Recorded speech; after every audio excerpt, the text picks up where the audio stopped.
योगेन चित्तस्य पदेन वाचां मलं शरीरस्य च वैद्यकेन योपाकरोत्तं प्रवरं मुनीनां पतञ्जलिं प्राञ्जलिरानतोऽस्मि आबाहुपुरुषाकारं शङ्खचक्रासिधारिणं सहस्रशिरसं श्वेतं प्रणमामि पतञ्जलिम्। गुरुर्ब्रह्मा गुरुर्विष्णुर् गुरुर्देवो महेश्वरः गुरुः साक्षात् परब्रह्म तस्मै श्रीगुरवे नमः। हरिः ओम्।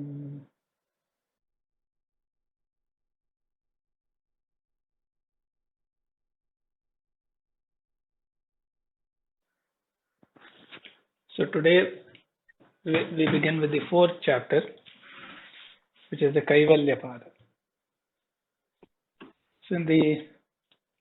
So far we have seen the first three chapters, and very broadly speaking, the first chapter is Samadhipada, essentially talked about Samadhi, both Samprajñāta and Asamprajñāta, and the various related aspects such as Samapatti, Antaraya, Chitta Prasadana, Yoga itself, and so on. The second one, Sadhanapada, talked about what is sometimes referred to as the Upaya, the means. So that is where the Ashtanga exposition begins. That is also where the Kriya Yoga aspects come in.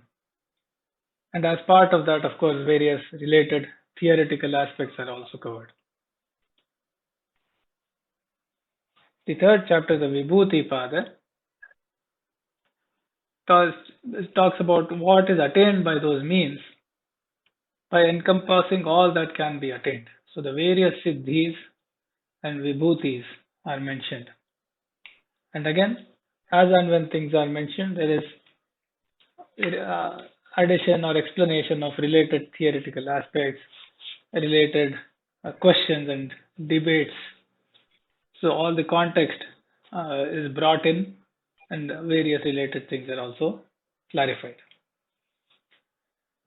So now we begin with the fourth, which is after all the siddhis, etc. are described and also Kaivalya was touched upon, this delves further into Kaivalya itself, making it sort of the main topic of this fourth section.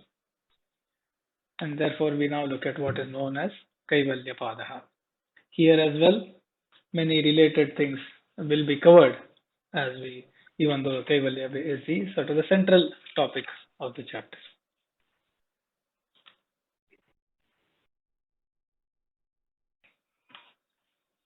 So the first sutra of Kaivalya Pada is janmauṣadhimantratapaḥsamādhijāḥ siddhayaḥ. So this continues from the Vibhuti Pada, where the siddhis were described. So as you will see throughout the text, there is what is known as sangatihi. There is a certain continuity, a thread running through the text, and no abrupt transitions. So the siddhis that were mentioned, now further there is some elaboration. So the sutra itself says the siddhis, where do they come from? They are janmauṣadhimantratapaḥsamādhijāḥ siddhayaḥ. So the samadhi or the sanyama process described in the previous chapter is not the only source of siddhis. So as per the overall Indian tradition or Indian culture and set of the framework of beliefs, etc., the siddhis arise from janma, auṣadhi, mantra, tapa, and samadhi. So there are 5 things. As usual, there is a very clear delineation of from what it can arise, and then there is nothing else. So exactly 5 things have been mentioned. So that is what essentially the sutra means, where janma means birth, auṣadhi means the various, which commonly we call herbs. So, plant-based medicines, mineral-based medicines, herbs, and so on. So, in a certain sense, chemicals or chemicals found in nature. Mantra refers to, as we all know, the specific combination of words or sounds that have been revealed to certain rishis and have said to have very special significance, which is then delineated in the mantra shastra or the general exposition on specific mantras. Tapa is something we have seen multiple times because it's part of Kriya Yoga, it's part of the Niyamas. So it is a certain type of a vrata or a certain type of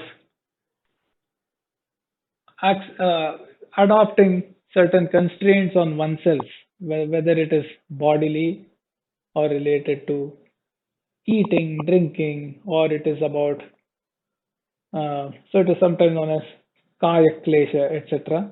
But of course, in the yogic system, it was said tapa should be such that it doesn't affect the chitta prasadanam. So the placidity, the pleasantness or the pleasant disposition of the mind should not be affected and so on. But there are several tapas where one adopts certain self-disciplines that they will accept and so on. Tapa, as we have seen, also refers to, the word also means heating, where through adoption of those constraints upon oneself, it is as though the doshas, the impurities are burnt away. So that is tapa, which we had seen earlier, so therefore not going in too much detail here. And the fifth is, of course, samadhi. Samadhi we have touched upon several times, and we have also seen the siddhis coming from samadhi in the previous chapter. So these are the 5 sources of siddhi, as it is said.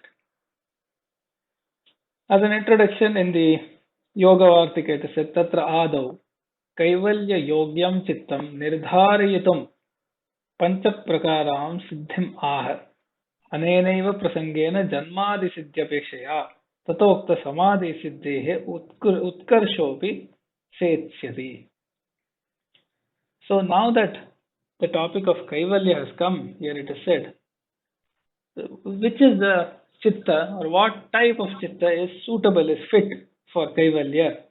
For that to be determined, firstly, the 5 types of siddhis or 5 sources of siddhis or 5 types of things from which siddhis can arise, that is first being touched upon by the Sutrakara Patanjali. So then this is to establish that as far as the Paramartha of Kaivalya is concerned, so that the greatest attainable, which is Kaivalya, as far as that is concerned, then it is the Samadhi, which is the highest and which is the only suitable way that is going to be established. So that's sort of an introduction that has been given there. So now let us look at what Vyasa has to say. It is a very brief bhashya which is just sort of elaborating on the terms of the sutra. So Vyasa says, Dehantarita Janmana Siddhihi. So there are these stories in tradition and so on, where let's say a deva may take birth as a different type of being on the earth and so on to accomplish a certain goal or to undergo certain experiences that the deva must, due to let's say some kind of a karma whose results the being must experience and so on. So the siddhi is a dehantarita, having a different type of body, a different being in a part of a different jati. So maybe as an animal, maybe as a human being or whatever. So that siddhi, which arises from janma. It is the janma process of birth leads to having a different type of body. As we know in the Mahabharata also, Bhishma is said to be one of the Ashtavasus and so on. So there are many such examples in the Itihasa Purana, etc. So that is Janmana Siddhi. Siddhi coming from Janma or birth. Oshadibhihi Asura Bhavaneshu Rasayanena Ityevam Adi. So what is the Oshadhi Siddhi? So it talks about the Rasayanas. So Rasayanas are, so let's say, potions. So these are potions concocted by mixing different types of herbs that are said to have siddhis or so-called magical effects. And those have been seen here. Vyasa gives an example, like in the Asura Bhavaneshu, the Asuras, or what is sometimes in English referred to as demons. Among those, it has been seen that such potions are created and used. So here Vyasa is elaborating through an illustration what each thing means. Mantraihi Akasha Gamana Animadi Labha. So through mantras. So there is also this term called mantra yoga. So the adopting specific mantras, understanding their meaning, being able to utter the mantra in a certain way, with a certain disposition and configuration of the mind, and so on, is referred to as mantra sadhana. So through this repetition of mantra several times, done in the prescribed way, it is said that the siddhis will arise. So the example siddhis referred to by Vyasa are Akasha Gamanam, so being able to move about in space or in the sky, so to speak. Anima Dilabha, so the Ashta Siddhi, Anima, Garima, Mahima, etc., which we have seen, those siddhis are also available through the path of mantras. Then Tapa, so Tapasa Sankalpa Siddhi. So through tapas, whatever sankalpa is there, so the tapas is done in order to attain something. So that thing is known as sankalpa. So again, there are stories of Dhruva, etc., that is quite well known, where through the tapas, even Vishwamitra, so by the process of tapas, certain siddhis are attained. So tapasa sankalpa siddhi. Now example given by Vyasa is Kamarupi Yatra Tatra Kamaga Ityevam Adi. So being able to move about anywhere as wished. So that is, and in any form as wished. So be in any form, go about anywhere. That is Kamarupi and Kamagaha. So getting that kind of that sankalpa attained through the process of tapas is tapasa siddhi. The fifth one, Vyasa says Samadhijāḥ siddhayaḥ vyakhyātāḥ. The siddhis arising from samadhi have already been covered, which is in the previous chapter, where the sayyama on different various things have been listed, and the siddhi arising from each of those sayyamas are also listed. So this sutra is sort of an introduction or a beginning by firstly covering the various paths that can lead to siddhis, in order to then take stock of them and converge on how it can move towards kaivalya and how that is available only through the samadhi process. So that is the first sutra, the fourth chapter. So we were discussing siddhis in the Vibhuti Pada, and glorious siddhis got mentioned there. Now, these are siddhis, usually common man takes them as miracles, miraculous powers. And therefore, also, it is quite popular idea, notion that yogis have miraculous powers. Yogis always perform miracles, or miracles are performed by yogis. All those who perform miracles are yogis, and yogis perform miracles. So we have this concept of miracles, which are super normal powers of a human being. So some of the human beings have super normal powers, what is sometimes referred to as occult powers as well, spiritual powers as well. So these are powers where one is able to perform something super normally and not supernaturally. Later we will be understanding that there is nothing like supernatural power, there is supernormal power. So there are the siddhis that we saw in the Vibhuti Pada were coming out of samadhi process. As you were told that there are jnana rupa siddhis and kriya rupa siddhis in the form of jnana, which is superhuman knowledge that yogis can get, and the kriya, which are supernormal powers of activities and actions, like yogi can become atomic, etc., heavy, laghima, mahima, karima, etc. So yogis have various kinds of powers. Now this sutra of the Kaivalapad, first sutra mentions the classes of these miraculous powers or miracles. At the outset, it should be noted, and Patanjali is going to clarify soon, that the siddhis might be one and the same.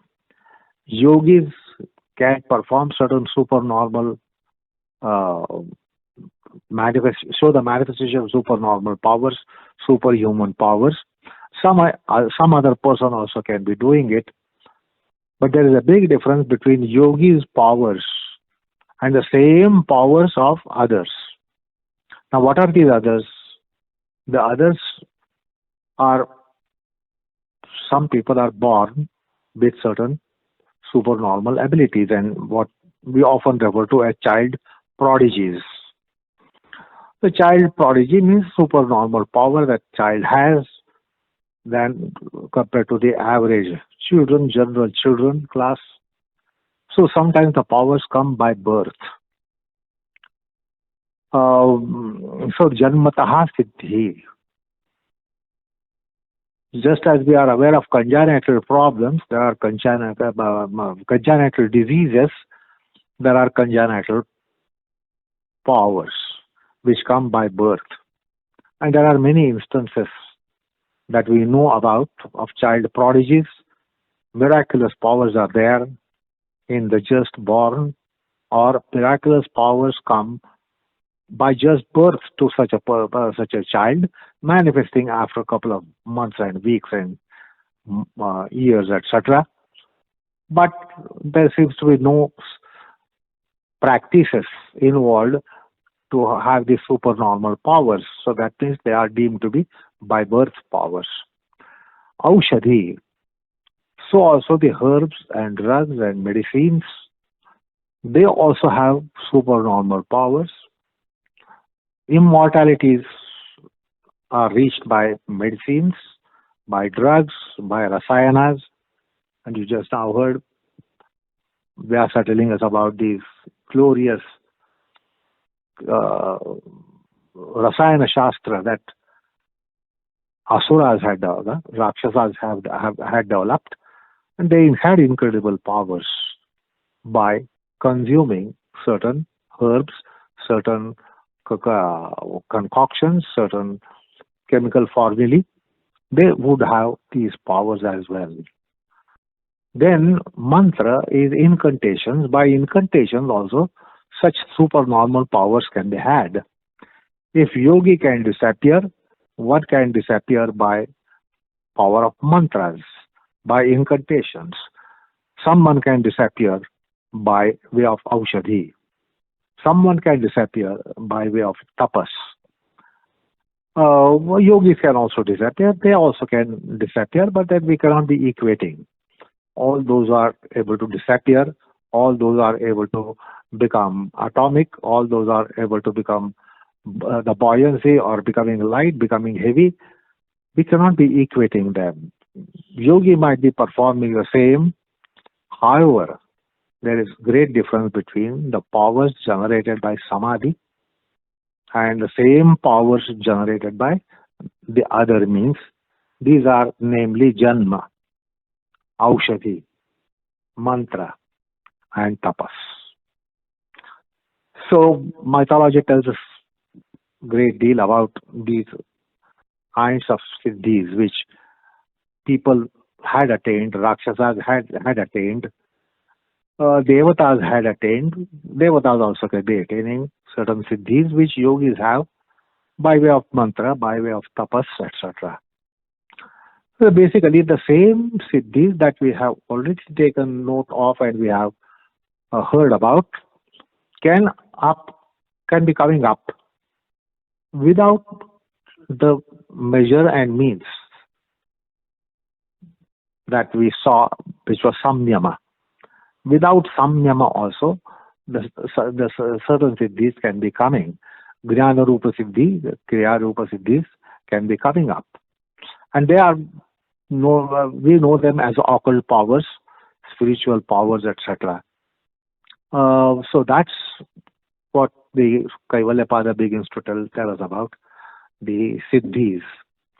So you have now heard that by mantra samarthyam there can be akashagamanam, animadi prapti, which were the powers of a yogi as we came to know in Vibhuti Pada. However, there is a difference. Yogi can be having akashagamanam, a Rakshasa can be having an akashagamanam.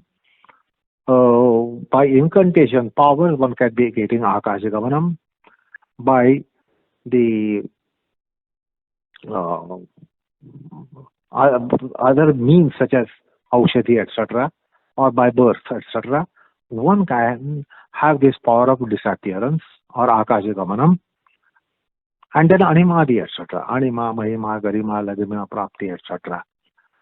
But there is a big difference between the siddhis attained by samadhi and siddhis attained by other means. Although it is the same consequence,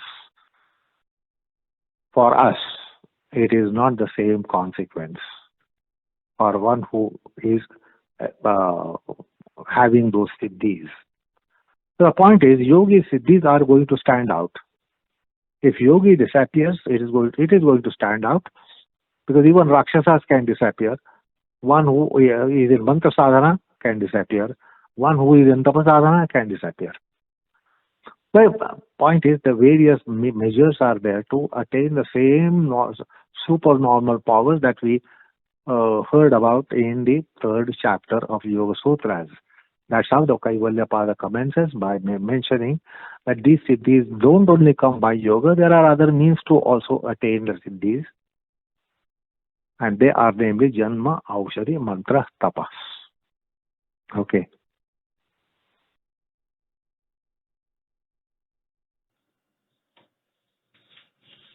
So now continuing from there, now that that topic has come, Patanjali and Vyasa sort of recognize there are some clarifications to be made, because things like janma, one can understand how to, probably there is some way for oshadhi, how to make those potions.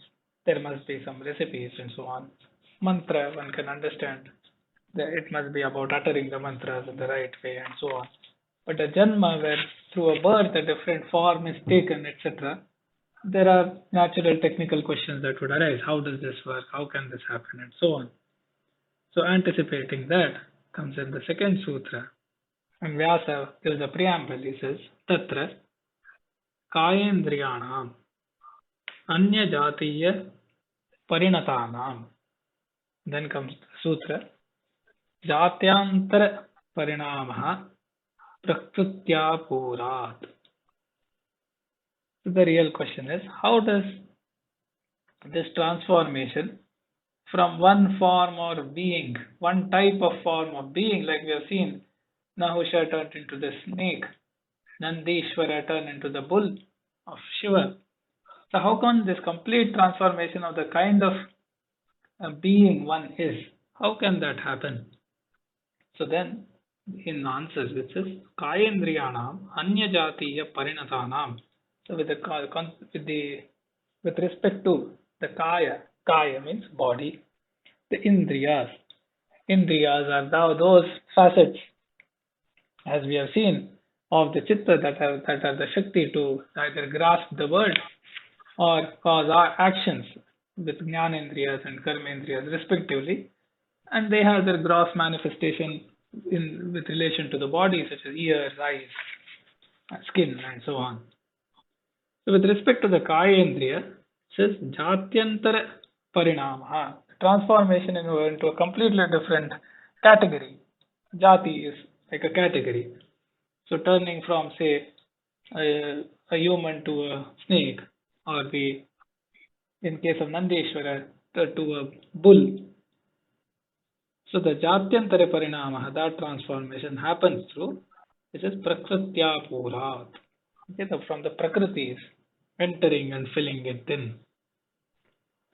So apura is also known as anupravesha, entering in, causing the influence in a certain way by the prakriti. What is this prakriti? So there is this notion of prakriti and vikriti. As we have seen in this school, the Sankhya Yoga school, and also other schools, like say the Vishishtadvaita school and so on.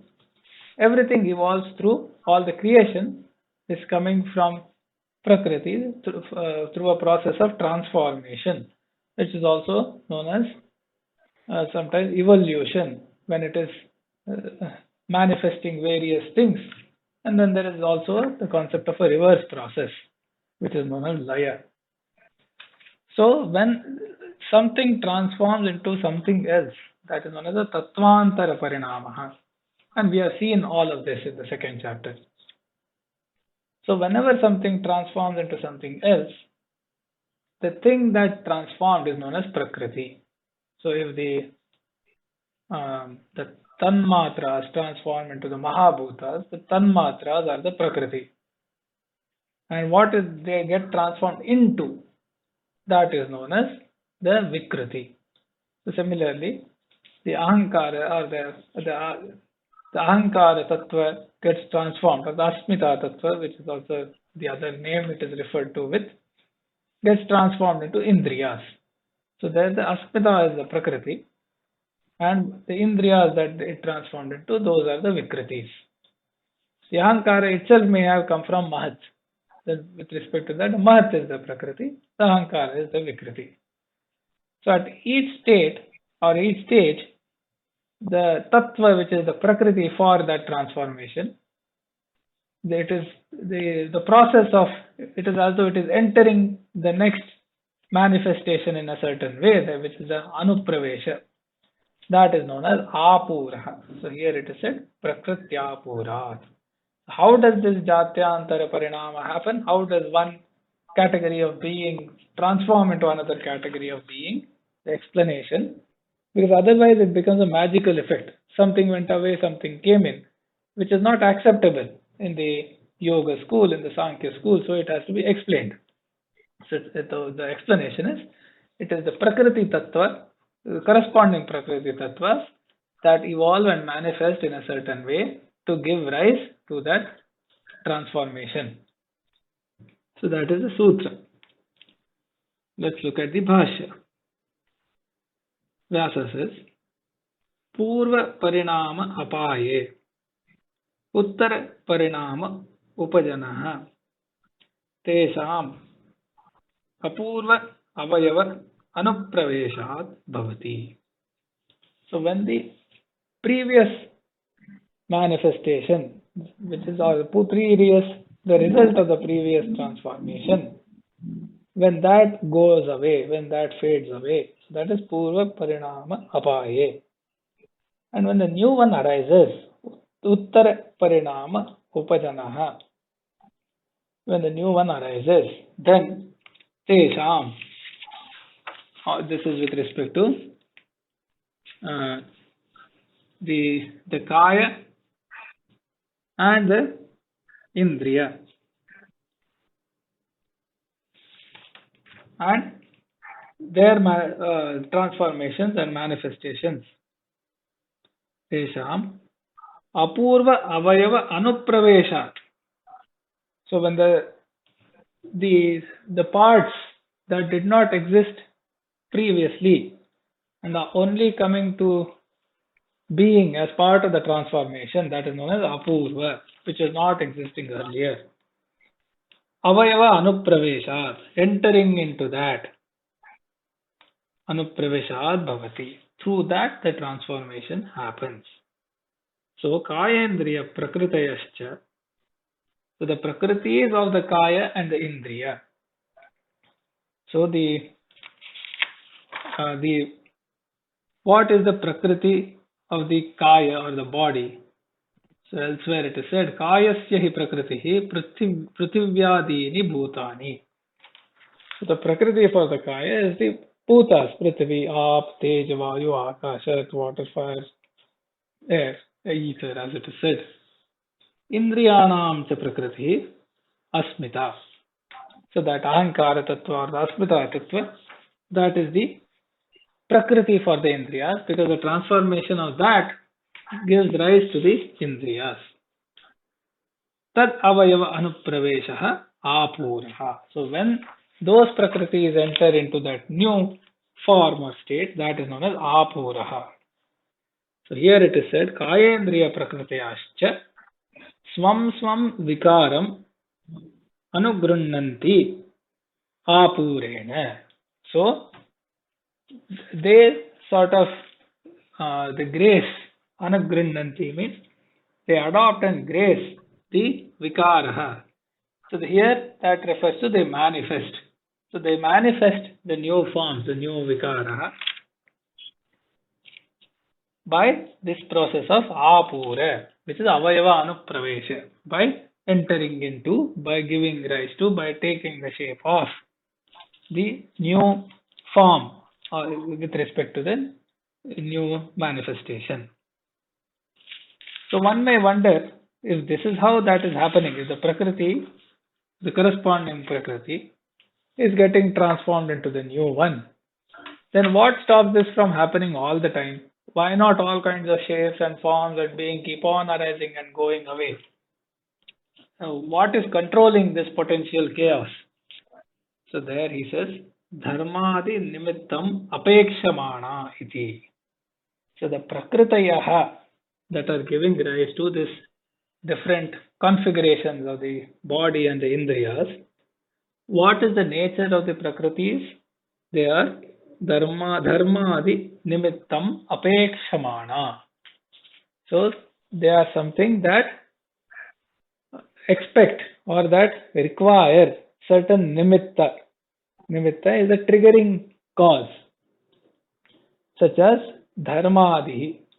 So the dharma samskaras or the resultant vasanas that are available in the siddha purushas who are undergoing this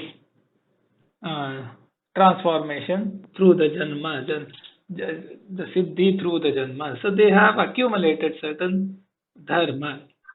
So those samskaras that are the form of dharmadi, they play the role of the nimitta. They trigger this sort of magical transformation of the prakritis that is then leading to the jātyantarapariṇāmaḥ. And that also helps us understand why, if it is a spontaneous process, then anything could happen at any time. But that is not the case, because this particular, it is a siddhi. And the siddhi is available to the siddha purusha. The siddha purusha is qualified for that because of the dharma, the samskara that are built in the that particular siddha purusha. And therefore these prakritis are here called dharma nimittam apekshamanaha kayendriya prakritayah swam swam vikaram anugrunnanti. How do they do that? How do they grace and manifest? Apurena. So here there is the apura that is happening. The prakritis, they sort of enter and take the necessary manifestation. It is as though, let's say, the clay enters the mold and gives rise to a certain shape in that sense, or the molten wax. If there is a mold, it will enter and take a certain shape. Similarly, the corresponding prakritis, whether the prithivyaadini bhutani or it is the asmita tattvam, it will sort of enter and give rise to the necessary manifestation triggered by the presence of the dharma, the samskarahas that form the nimitta for this transformation to take place. So that is the explanation of how these tattvas that are not sentient agents, it is part of the prakriti, and yet all these things are happening. And how does all this work? And how does it coherently fit into the framework of the theoretical system of the yoga school, that is being explained here as part of the second sutra and the bhashya. So as we are dealing with certain miraculous powers and miracles, what is miracle for a common man, layman? Some supernormal things happening magically. Magicians do so many magics. Miracle people, miracle men do so many miracles. Like it's a miracle for us if the granite stone becomes in no time a piece of gold, or a piece of gold in no time becomes a tree. So these are miracles for us if something happens like that, like magicians do it, and which is our amusement. These miracles are also such things. Now,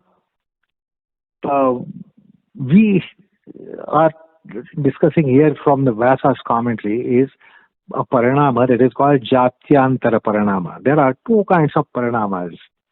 One is janmauṣadhimantratapaḥsamādhijāḥ and the other one is jātyantarapariṇāmaḥ. Suppose you and me become snake in our next incarnation, that's not a miracle. We can become snakes or lions, beasts or cattle or mosquitoes or whatever. But that is called janmauṣadhimantratapaḥsamādhijāḥ. However, there is something that is called jātyantarapariṇāmaḥ, that is kāyendriyanam anyajatiya parināmanam. This is the enunciation to the sutra. And you just now heard about the topic that we had discussed in the second chapter of Karma Siddhanta, Nahusha, a celestial form of being becoming infernal form, transforming into snake, just with a snap of fingers. Then the bull becoming the Nandeshwara. So these are, it's called jātyantarapariṇāmaḥ. They don't need to have janmantaranam, they don't have to transmigrate. That I becoming a snake in my next life is quite normal according to Karma Siddhanta. But Nahusha's becoming snake there and then in real time is something miraculous power. It is something siddhi. So that is called jātyantarapariṇāmaḥ. So how can we account for such changes? That a man becoming something else in next life can be understood. We don't need to explain it. Karma Siddhanta tells us that it can happen. Man can become beast and animal and cattle and worm and insect and bird or whatever. But in that life itself, how is it possible? And that is called jātyantarapariṇāmaḥ. And jātyantarapariṇāmaḥ is indeed a miracle. Janmauṣadhimantratapaḥsamādhijāḥ is not a miracle. So jātyantarapariṇāmaḥ is how Patanjali says prakṛtyāpūrāt, prakṛtīāpūrāt. And you just now heard that such changes are possible. Now for people of our generation, it will be little amusing to explain it out in this way. Now, a man becoming snake, like a Nahusha, human form becoming snake form, a bull form, human form becoming Nandi form, because that Nandi was mortal, human being, but his tapas, mantra, anusthana, transformed him there and then into becoming Nandi, an immortal Shivaduta. So how would it come about?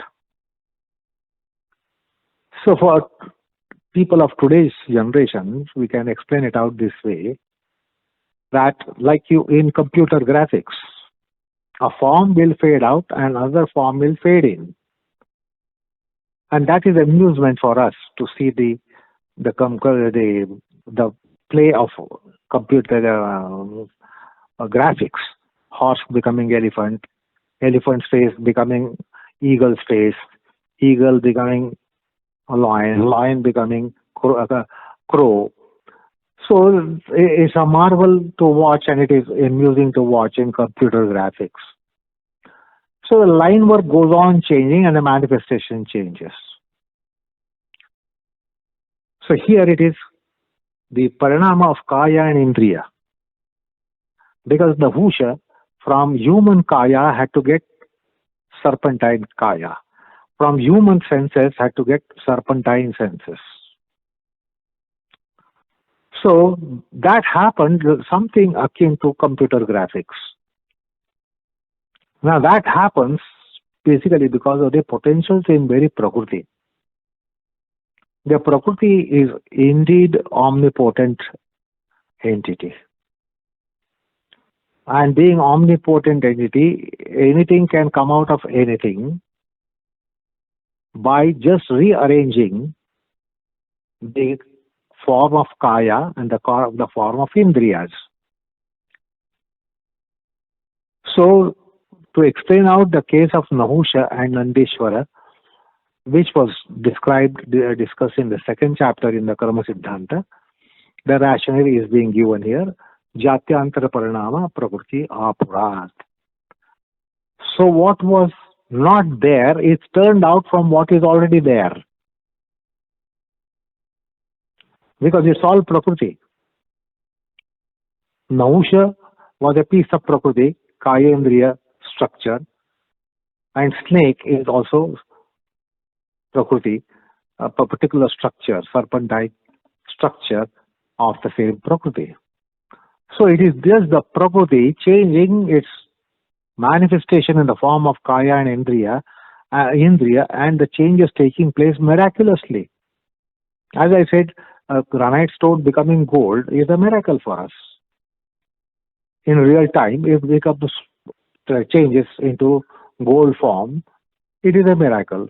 So it is indeed miracle in case of Nahusha becoming snake and a mortal human being becoming Nandi, taking a bull form and becoming Shivaduta. So that is because of the prakrti apura, prakrti anupravesha. So something will shrink and something will expand, something will transform from one form to another form. So the kaya will be changing, indriya will be changing, kaya structure will be changing, indriya structure will be changing. It is the prakrti. The prakrti is indeed therefore described as an omnipotent entity. It's omnipresent entity. Nowhere you can have non-prakrti manifestation. The prakrti is present everywhere, and prakrti is all powerful. So it also explains out the entity of prakrti. We here have heard about the God being omnipresent and omnipotent. But his omnipotency and omniscience, if I might say so, it is different being divinity. But the prakrti is not omniscient, but it is omnipotent and omnipresent. And therefore these miraculous changes can take place. They are a miracle for us because they are supernormal, but they are not natural, because nature has all powers and all potentials,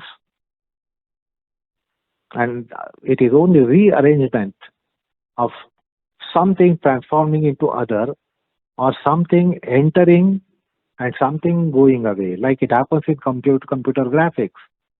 Something appears, something disappears, something transforms. So that is being explained. And then finally, as an enunciation or to connect to the next sutra, you had the statement coming in the last statement of Vyasa's commentary. So there, whether the apura, the prakrti doing all this, whether the dharmadis are nimitta, are they prayojaka, are they sponsors, are they the initializers, are the dharmadi initialize such changes, or the Prakriti has its own potentials to be changing. So this is again a matter that needs to be discussed, and that's how Patanjali Vyasa gives enunciation to the next sutra. Prakriti is all powerful. It doesn't need a sponsor, and it works on its own potencies. That is the reality. We think otherwise. It is the dharma that can be changing. Papa punya can be changing. So are they really the sponsors? Are they really the initializers? Prakriti itself has all potentials and it works on its own powers and potentials. This is the reality in metaphysics. Anyway, interesting topic. Basically, jātyantarapariṇāmaḥ, as again janmauṣadhimantratapaḥsamādhijāḥ is also to be understood here. They did not have janmantaram, Nahusha and Nandi, the Nandishwara. They did not transform by transmigration, but they changed in a form called jātyantarapariṇāmaḥ, as again janmauṣadhimantratapaḥsamādhijāḥ. Okay.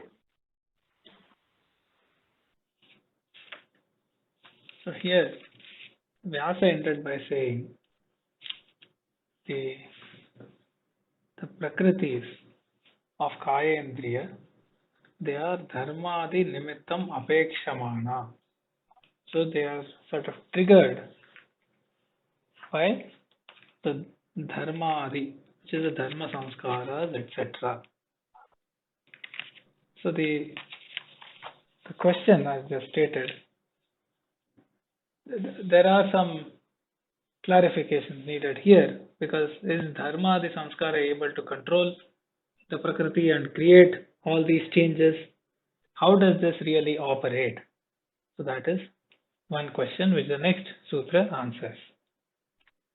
Secondly, as was mentioned, Nahusha turning into a snake, or the mortal turning into Nandishwara, etc.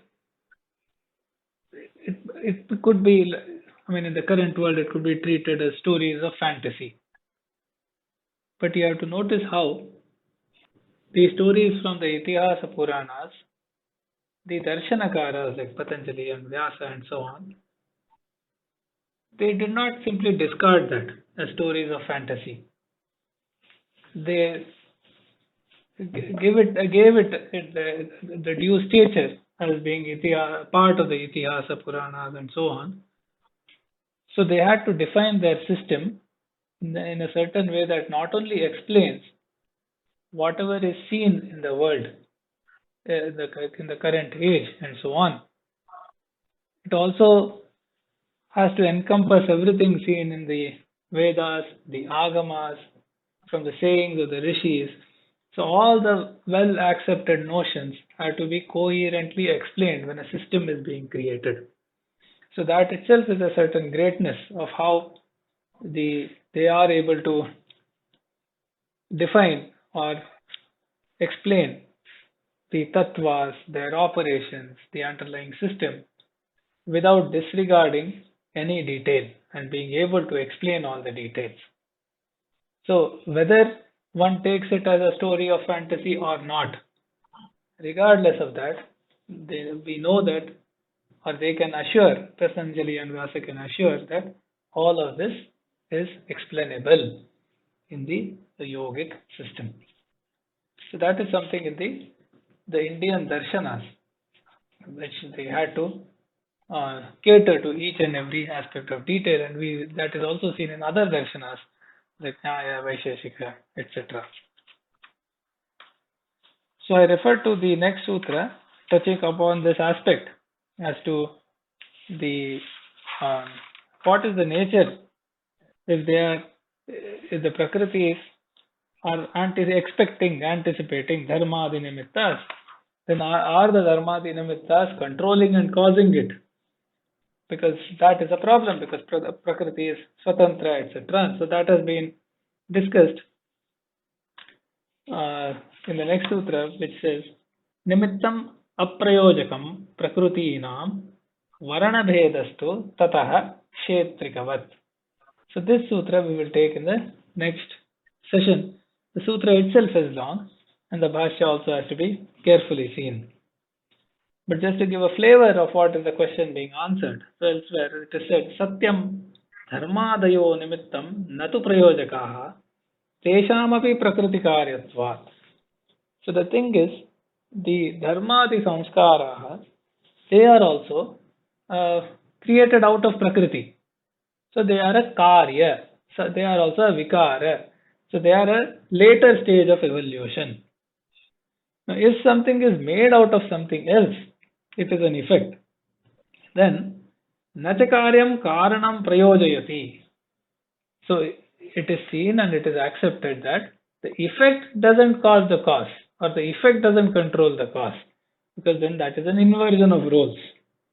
So then how can these dharmadya samskara, which is an effect of prakriti, how can then they go back and cause a certain prakritic action?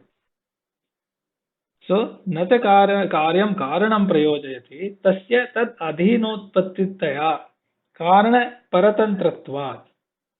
So the karya is generally karana paratantra. They depend on the cause. The effect depends on the cause and not vice versa. And the cause itself is swatantra in that relationship. Then swatantrasya cha prayojakatvat.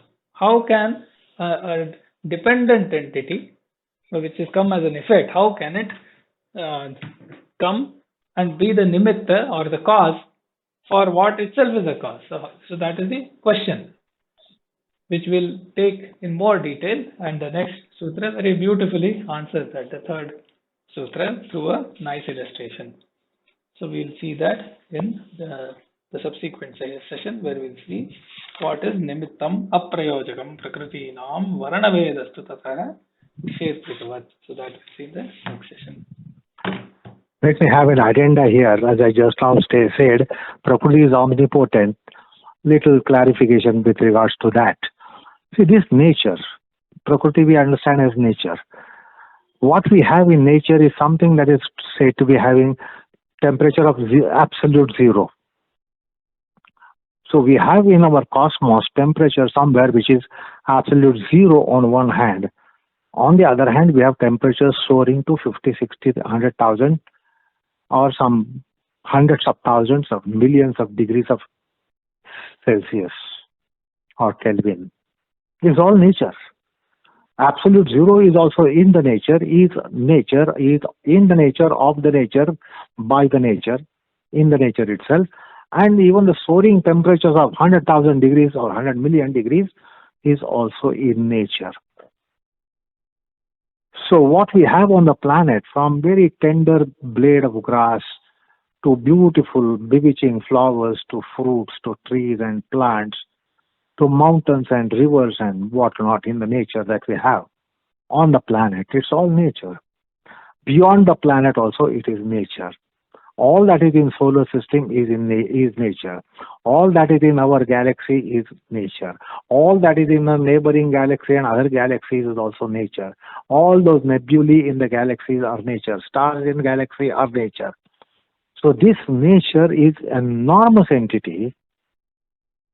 It will give you from absolute zero to the temperatures at the core of a star-like sun, which is said to be 150,000 Celsius. It's all nature. Somewhere it might be million degrees temperatures. In a star, it will be nature. So from tender blade of grass to tender petal of a tender flower, a petal, everything is nature. Everything is nature. And that's why this nature has boundless potentials. Nothing is impossible in nature. If something is impossible on the planet, it is possible on a star. If something is impossible in this galaxy, it's possible in another galaxy. The nature is really indeed a marvel that is spoken of, described by the metaphysicists and our Shastras, Vedas, Vedanta, Sankhya, Puranas, they have described, they have explained about this. Vedas in the metaphysical dimension of it, and that's why it is omnipotent. The nature is indeed omnipotent. But its omnipotency works differently than the omnipotency of divinity. It's a different class of omnipotency that divinity has and the nature has. But the nature is indeed. And therefore it doesn't need to borrow anything. It has everything inherently available in it. So that is what is being described by Patanjali and Vyasa in these couple of sutras. Okay.